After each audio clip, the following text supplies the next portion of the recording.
Hello, everyone. We are very glad to have you here with us. My name is Dr. Lydia Atambo from Geria Hub by Dr. Lydia. We have been exploring the health elements associated with healthy aging. Remember, here we age with grace.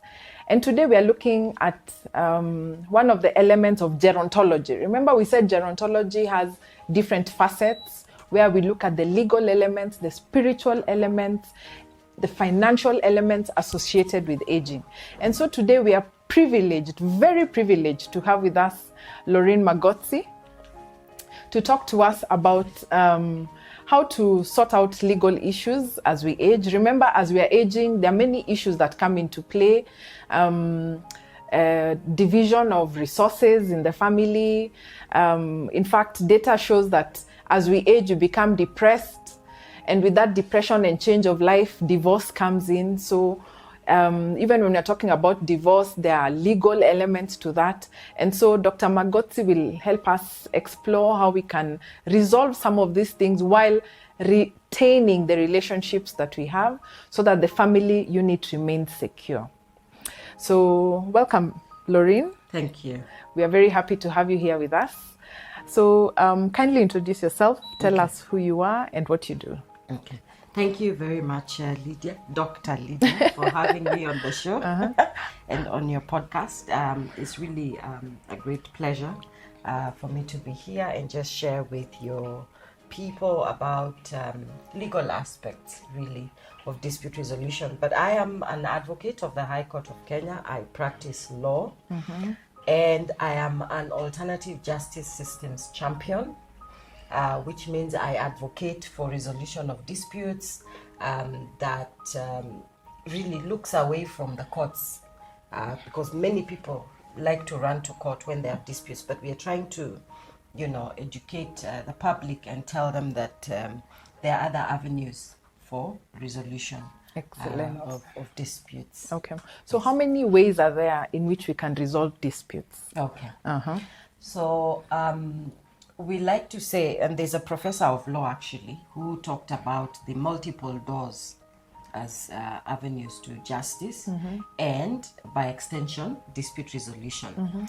So basically what this entails is, and maybe perhaps I begin by asking, where is justice found? It's a question we ask in AJS. Where is justice found? Is justice found in the courts? And our answer has always been no, justice is not found in the courts. Justice is found among us. The same way, since you're a doctor, the question is, do we find health in hospitals? No.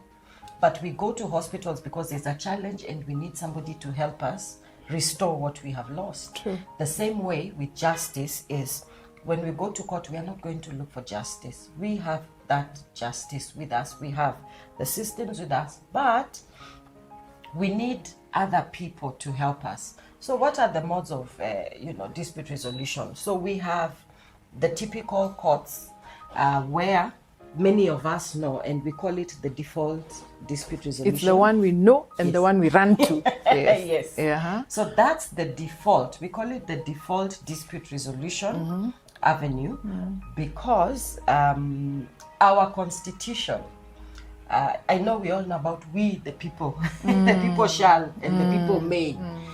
So the people of Kenya under our constitution have delegated dispute resolution mechanisms to our courts, which is through the judiciary. But now Article 159, which really talks about the judiciary and how they exercise that power, sub-article 2C talks to us now about the alternative dispute resolution mechanisms. And our law, our own constitution actually recognizes that the judiciary is mandated to promote alternative justice mechanisms. So we have what we are calling alternative justice systems. The ones people know very well is mediation, where there's somebody coming in to talk about, help you resolve the dispute. We have arbitration, where there's somebody who sits almost as a judge, looks at both parties, looks at the issues, sets the modalities of the dispute resolution, and then delivers a decision. Then we have conciliation, and Like the truth and reconciliation. yes, where people come and talk about their issues. So when you look at it, I would say mediation, what we now call AJS, conciliation, even negotiation. Yeah, basically this now work towards restorative justice, that they are not just looking at resolving the dispute, but all the issues around disputes. You know, that's a very interesting element you're bringing in, because I know there's retributive law. Yes. Where you have done me wrong. Yes. So me, I take you to court so that you are punished. And that is the system we are all used to. But the one you're talking about is restorative. Yes. Where we are negotiating and mediating. Where do I get my justice? Okay. Yes. Okay, so again, where is the remedy in that, you know? Okay, first, again, the justice is not even in court. It's not there. That's why I love your approach in terms of looking at how do we ensure that people actually find solutions. Because if I go to court, so if we have a dispute and I take you to court, Okay. one, you have no choice, you have to show up in court. That's true. Number two, because of the adversarial nature of our courts, adversarial meaning that accusation, counter accusation, accusation, defense. So because of that, the minute I file papers in court, even before you reach out, you will look for somebody, an advocate perhaps, to draft a response, deny everything. And counter, you know? Yeah. And then once you bring that in, then of course our friendship may really not even. So it's very abrasive in nature. Okay. Yes. So that's why we are saying that that system of justice, while it is still good and it has worked and it does work. It does work. Yeah. But what is the end result? Relationships. Broken relationships. Yes. I get my justice, but the relationship is gone. It's gone. Yeah. You may not even get your justice, by the way, because the reality of our judicial officers and the law is that they make decisions based on the law that is before them. So if we look at criminal cases, for example, so if I assault you and you go to the police, you report, the matter goes to court. It is the evidence you present in court that will get me punished. If you don't have adequate evidence, the court will acquit me. You'll go free. I'll go free. Okay. Where is justice in that? Okay. Yet, according to the law, that is justice, because I cannot be condemned if the threshold of evidence has not been reached. Met. Yeah. Okay. Yeah. So we really need to ask ourselves, what really is justice? And I think that's where I am also very passionate about the drive under first the Constitution and then the Chief Justices that have come since the promulgation of the Constitution, because they are driving us. And I think our current Chief Justice is also really pushing for what we call a people-centered justice, which is, what is justice to you and what is justice to me? Yes. So how did you get into this restorative justice mechanism? So what happened is, I'm really passionate about resolving disputes. I practice law, I'm in litigation. So you see, it's very acrimonious. Yeah. You have your case, I have my case, we are fighting. But when you look at it, for example, family law issues, you find a parent, somebody said a child with another. They have disagreed, but the child shouldn't suffer because the two of you have disagreed. That's true. So what is the best way? Even our courts, by the way, are now pushing and advocating for mediation. Okay. Yeah, particularly mediation, because now we even have court annexed mediation in actually as part of the court within system. of this. Okay, that's excellent. Yeah. HAS is also there, but it's not in all the counties. So far, it's in 7 counties.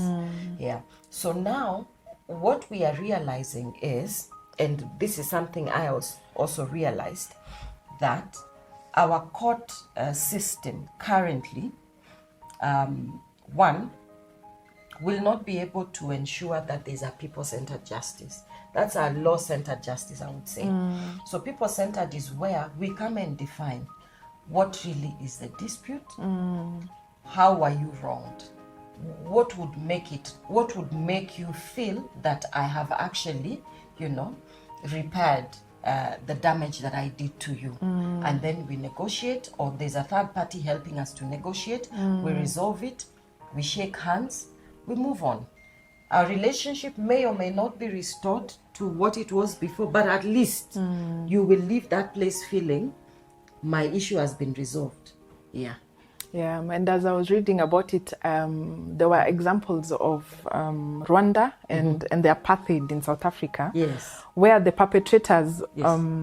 some of these violent acts were committed by your neighbor, you know? Yeah. And so it's very difficult for me to take my neighbor to court. So what happened is you come sit around a table and I give my grievances and you come and you apologize or you repent, and then we chat our way forward and we move forward so that we uphold the community. Yes. And that's how Rwanda and South Africa were able to move forward in spite of all the pain that they had. Yeah. So let's talk about retirement. Yes. In the context of all this, what is family restorative legal systems and how important are they even as we retire and share property and deal with conflict? Yeah. Okay, thank you for that question. So I think we first need to define what is family to us. In our African culture, we consider family not just the unit where we have parents and where, children are there. That's just not family. Family now in our culture is, parents, children. Now children maybe are grown up, they have their children. So it's a whole, extended family. So in that scenario, we'll be looking at restorative justice coming in to ensure that this family and the community around it are not aggrieved unnecessarily. And where they are aggrieved, they are able to resolve their disputes without losing the fabric of the community and society. So when we talk about retirement, I think we then need to ask ourselves, what are the challenges that come with retirement? Because then those would then pose some of the conflicts that we then need to look at resolving. So retirement, for those that are retiring, then you're faced with my life choices. That's the one of the most sobering moments, I believe, about how you've lived your life. That you've come to the age where now you have to cease working or employment. And now you have to sit. And actually, when you look at it, if you are given long life, 70, 80, 90 years, our law, you can retire at 55, 60. Yeah, so I think we just need to look at, so what are the challenges that would arise in a family setting because there are people retiring in the family. And I think we look at somebody who is retiring at maybe age 55 or 60, and they have maybe 80 years of life. So that means another 20, 25, 30 years left of life. Bonus. And then, bonus, you are not working. So that in itself has certain challenges it poses to the individuals. But now, because they are in a family setting, again, we have to look back at our culture where we say most parents depend on their children to sustain them and to support them. Yeah. So what challenges does that pose? One is siblings have to maybe come together to contribute money to take care of their aging parents. Maybe they have health challenges. Siblings need to come together, raise money, or the community has to come together, raise money to take care of somebody's health. Or you even find in scenarios where all the siblings are working. Like I've seen that in certain families where the children are working, the parents have retired. The parents also have parents living. So you have now two sets of parents that you need to take care of, Dependent. And that, yes. And, families then have to come together and decide how do we take care of our sets of parents, So that in itself poses a lot of challenges. And then, of course, now you look at the psychosocial support, even of these people who are retiring. They say people who retire, they don't live very long when they go to the village. you know. If they stay idle. Yeah, if they stay idle, because there's that lack of identity. Because before, maybe you are an individual going to the office, putting on your suit. Now you have no suit to wear. If there was no proper planning, again, it's a whole different story. So all those challenges then are potential conflict areas. And so restorative justice needs to come in to say, where those conflicts arise, then how do we resolve them so that we can retain our family and our community? Okay. Yeah. So some of the areas of conflict may be financial, you know, the caregiving burden. Yes. You know, sharing of responsibilities, and even handling this person, because they tend to get depressed. You know, when you retire, your phone stops ringing, you know, and there are all those challenges associated with self-esteem. So you're talking about restorative justice in the family. Are there principles and guidelines that are associated with how we can utilize the restorative legal system to handle conflicts in families? Yes. Okay. So there are principles of restorative justice, and some people say 7, 5, but I'll just give 5 of them. Okay. Now, I think the first thing here to consider is that where there is a conflict, and restorative justice, by the way, comes in a lot more where there are criminal offenses. It doesn't mean it doesn't apply in other areas, but now you're looking at who has been offended. Is there an offense? Is there an error? We need to identify it, okay? So restorative justice comes in to say, what is the quote-unquote offense? What is the mistake or the challenge that we are trying to resolve? So that's one, okay? And when we understand that, then you must ask yourself, then is restorative justice coming in to ensure reparation of that either offense or mistake? So we have to identify the victim and the offender.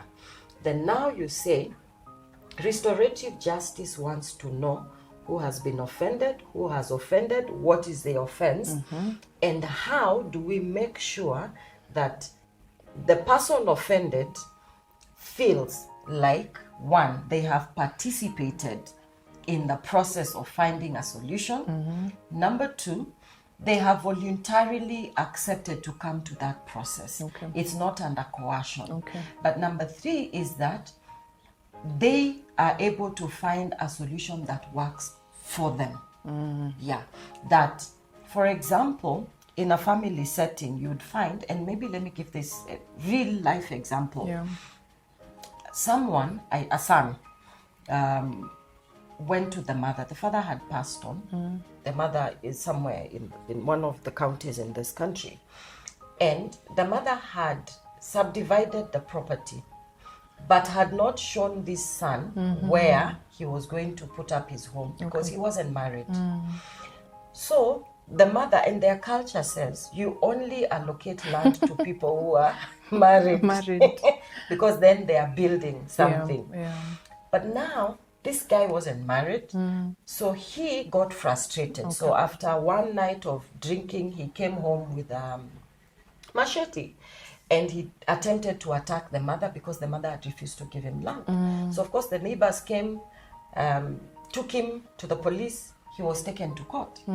When he was taken to court, this lady now of course had to go for the mention of the matter, and she goes to court. And when she goes there, she finds the son has to take plea. Okay. Then the way that son is looking, he looks unkempt, he looks so bad. The mother starts feeling, no, this is not what I want for my son. So she stands up in court and she says, this is my son. No, actually, before she even stands up in court, she goes and buys some clothes and some food, comes and brings to the son before the matter goes to court. Then when it is called out in court, she tells the judicial officer, this is not what I wanted for my son. I want my son back home with me. That's where he belongs. So she is told, but this boy wanted to kill you. And she asks a question. This guy is my son, number 1. Number 2, if he wants to kill anyone, is it your life or my life? it is my life. Yeah. So at the end of the day, where is the government coming in to try and take my son against my will, and I am the one who is the complainant? Of course, she's talking from a point of a frustrated mother now. And I have stopped complaining. Yes. So give me my son. So give me back my son, I go home with him. Why are you keeping him? You know? And what again our criminal justice system faces, in such a scenario, you cannot force this woman to come and give evidence in court. Okay. Yeah, because she wants to reconcile with her son and take her son home. So what happened eventually is the court forwarded that matter now to the alternative dispute resolution. Okay. Yeah. So there was an AJS mechanism already working. So they forwarded the matter there. This mother says, I want my child. I want to go home with him. The son is also asked. He says, yeah, I'm sorry. I was angry. I will not do it again. I understand what this means. They involve some of the now relatives who now brought him and the neighbors. And they're like, yes, he has realized his mistake. He's willing to reform. That will not happen, you see. So they actually end up agreeing, fine, he will be shown where he will. He can even farm before he marries, you get. So at the end of the day, what is that? That is restorative justice. Where they restore the relationship Yes. and solve the conflict. Yes. Okay. And the mother leaves that place knowing I have my child. The boy leaves that place knowing, indeed, I committed an offense. It affected my mother. It affected my relatives and my community. Okay. And so when I leave that there, okay, I've gotten land. It's not by force, by the way. But both of them leave that place knowing I have found justice. Okay. Now, that kind of justice, he wouldn't have found it in court. In court. Yes. Yes. So in a normal system, if I don't want to go the normal legal route, Yes. and I feel aggrieved, Yes. who do I talk to? Where do I go? Okay. Yeah. Interesting. That's a very good question. So again, it depends on where you are. Because I am an AJS champion, alternative justice systems, I will talk about AJS. Yes. But I also know about conciliation, mediation, and arbitration. So when you are aggrieved, Okay. we go back to our multiple door theory, where when you are aggrieved, you have an option to go to court. Okay. That's one of the avenues. Okay. You can actually, if it's a business dispute and you have agreed, you can go and find an arbitrator. So either that term is in the agreement, or even after the dispute arises, if the two of you feel you want a single person to resolve your dispute, you can enter into what they call an ad hoc arbitration agreement, find an arbitrator who can, you come present your cases, Okay. they look at, Okay. the case and they give a decision. Okay. Or render a ruling. So that. Then there is now AJS, alternative justice systems, where we are saying there are also different mechanisms of AJS, where we say there are places where you go, it's autonomous. It could be even your pastor. It could be the chief. Okay. Yeah, so they are different. So there's autonomous, where there are individuals who've come up and they are forming their own way of dispute resolution. Okay. A good example that comes to mind is border. So they come together, they have their own way of resolving disputes within their trade. And it works for them. And it works for them. Okay. So they are okay. If they disagree, they go there. Then we have what we call now the third party. Third party here could be now either government, court annexed, or other third parties. So court annexed is where now courts are actually allowing people now to do AJS even within the court precincts. Okay. So we have, at least Nakuru, we know there is a center. You actually go, you find there will be AJS practitioners, they help you. But now there's also these people who they are kind of state actors. So you can find chiefs, nyumba kumi. Yeah, so you go to these elders, and because they resolve disputes, if the two of you agree that you want these guys to resolve our disputes, what the courts are now doing is that if you go and mzee wa nyumba kumi, you agree, he's the one going to resolve that family dispute. When you go to court, what will happen now is the courts are starting to now look at what was the decision made. Were you given the right environment to Make a decision. And if that decision is found right, the courts now are being encouraged not to interfere with the cases, but to ratify and say this went to the chief or it went to these elders and they resolved it, so we will not interfere with that decision because there's nothing wrong with it. Excellent. Yeah. So we have said the journey to justice can be through the chief, can be through a church elder or something, can be through the court system where the alternative justice system exists. Yes. So once we have reached the table and we are discussing, and I say I'm aggrieved and you have been called, how do we ensure open, honest communication? Okay. Yeah. So now, this is interesting.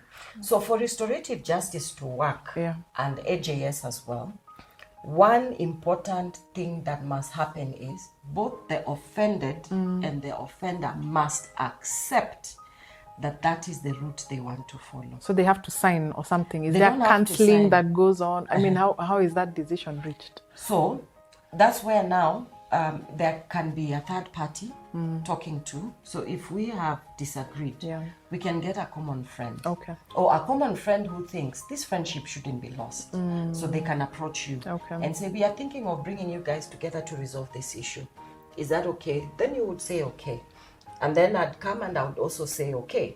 So already we have the consent and we are saying, fine, let's come together, let's try to resolve this. Yeah. And in a family setting, again, we go back to looking at, family setting, retirement and all that. So if there are those disputes, is to say, the case I mentioned, the mother was willing, the son was also willing. So when people are willing and they give their consent, there is that understanding that they are willing to accept the outcome of that resolution process. How binding are these outcomes? Because as you keep describing this restorative process, it sounds very amorphous and very, very if when. So how binding? Who is the gatekeeper to ensure that whatever has been agreed upon is actually,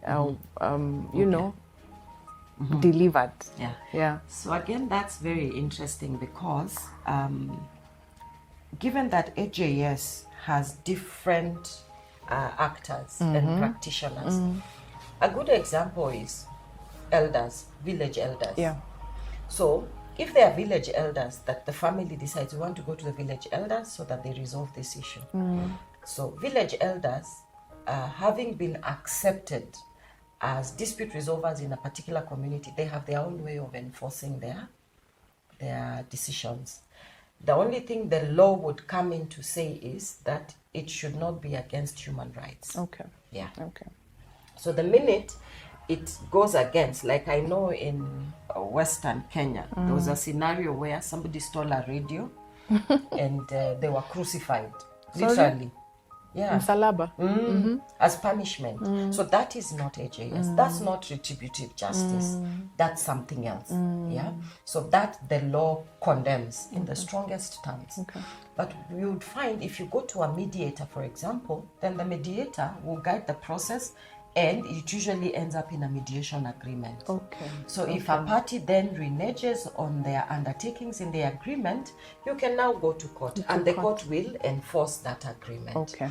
In AJS, it's the same thing.